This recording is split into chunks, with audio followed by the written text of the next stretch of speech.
Jesus walked right up to them and put his hand right on the leper.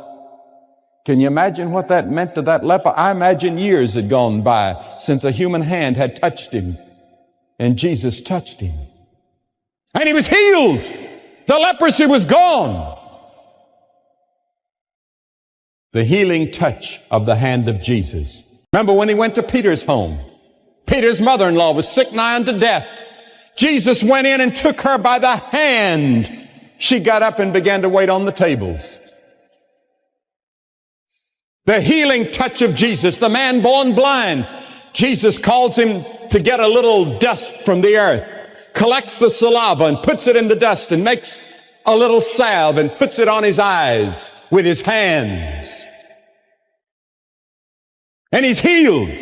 The touch of the hand of the Lord Jesus Christ in healing. Has he come into your heart to heal your hurt? The hurt between you and your wife? The hurt between you and your son?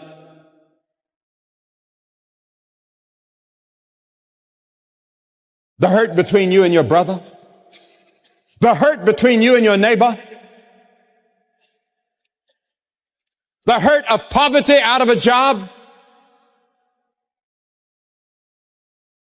The hurt of bad health? Whatever it is, let Jesus touch you tonight. He loves you. He wants to help. But he can't help if you keep the door closed. You have to open the door. You see, he's standing there knocking with his hand, as we'll see in a moment. And then thirdly, we've been talking about earlier this evening, the hand of compassion. He said, I have compassion on the multitude because they've now been with me 3 days and have nothing to eat.